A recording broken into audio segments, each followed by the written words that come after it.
आज हम स्पेशल बात करेंगे अभी दोनों में क्या बेनिफिट्स है। अगर आप यूनिवर्सिटीज में अपनी प्रोसेस कंप्लीट करते हो, सपोज करें आप जर्मनी में अपनी ऑफर के लिए अप्लाई करते हो और आपको एडमिशन लेटर मिल जाता है और देन आप जाते हो नेक्स्ट प्रोसेस में, अपॉइंटमेंट के प्रोसेस में, और आपको अपॉइंटमेंट भी मिल जाता है और आपके पास ब्लॉक अकाउंट भी आपने बना लिया है और आपके पास आइल्स नहीं है और एमओआई बेस पे आपने अप्लाई की है, तो मैं आपको सजेस्ट करूंगा कि आप ना करें, क्योंकि एमओआई बेस पे आपको उधर चांसेस बहुत कम हो जाते हैं जर्मनी में। अदरवाइज अगर आपके पास टफल है या आपके पास डुओलिंगो है या आपके पास आइल्स है और उसमें आपने 6.5 लिया हुआ है मास्टर के लिए, अगर आप प्रोसेस करवाना चाहते हो तो बिल्कुल आप फिर मैं आपको सजेस्ट करूंगा कि आपने जर्मनी में करना है। हाँ, अगर आपके पास आइल्स है तो आपको मैं सजेस्ट करूंगा कि आप जर्मनी में अपने प्रोसेस कर ले।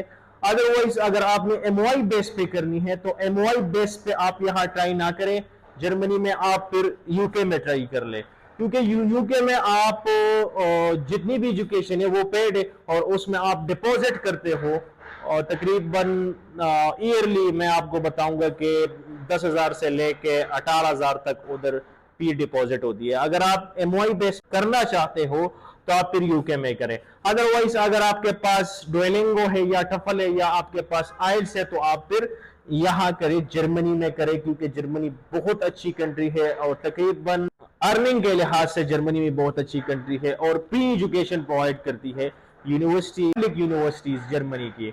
और यूके की हम बात करें तो यूके में वो एजुकेशन आपको पेड मिल रहा है, लेकिन अगर आप एमओआई बेस पे ऑप्शन ढूंढना चाहते हो और आपसे मेहनत नहीं हो रही है, आप अपने टेस्ट को क्लियर नहीं कर सकते या आप हार्डवर्किंग नहीं कर सकते, तो आप फिर अगर एमओआई बेस पे करना चाहते हो तो फिर आप यहाँ में करें। अदरवाइज अगर आपने आइल्स किया हुआ या टफल किया हुआ या डुओलिंगो किया हुआ है तो आपने फिर यहाँ जर्मनी में करना है।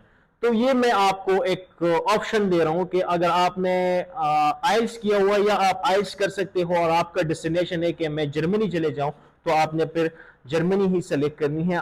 अदरवाइज अगर आपके पास आइल्स नहीं है या आप ज्यादातर नोट किया है जर्मन यूनिवर्सिटी जितनी भी है वो तकरीबन डुओलिंगो और टफल और आइल्स को एक्सेप्ट करती है और इसके अलावा अदर लैंग्वेज टेस्ट भी एक्सेप्ट करती है, लेकिन ज्यादातर TOEFL and IELTS and Duolingo को एक्सेप्ट करती है और ज्यादातर मैंने देखा है टफल एंड आइल्स को एक्सेप्ट करती है। यही मेरा एक सिंपल सा मशवरा है आपको कि अदर बेस पे आप चांस ले सकते हो तो आप यूके में ले। यूके में आपको तकरीबन मैं आपको कहूंगा कि 90% आपको वीजा मिल जाएगा।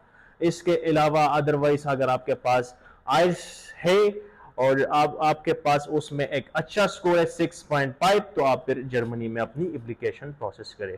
और जो भाई भी जर्मनी में अपनी एप्लीकेशन प्रोसेस करवाना चाहता है जर्मनी की मैक्सिमम यूनिवर्सिटीज़ में, पब्लिक यूनिवर्सिटीज़ में, तो बिल्कुल वो हमारे साथ कांटेक्ट करे और हमारे ऑफिस को विजिट करे।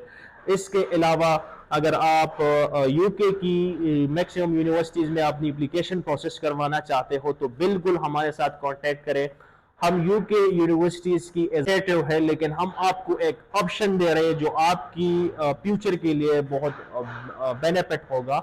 जर्मनी, अगर आपके पास आइल्स है, लैंग्वेज सर्ट है या डुओलिंगो है तो आप जर्मनी में करें। अदरवाइज अगर आपके पास एमओआई बेस पे आप चांस लेना चाहते हो तो आप फिर यूके में करें। यूके में आपकी चांसेस बहुत ज्यादा है फिर।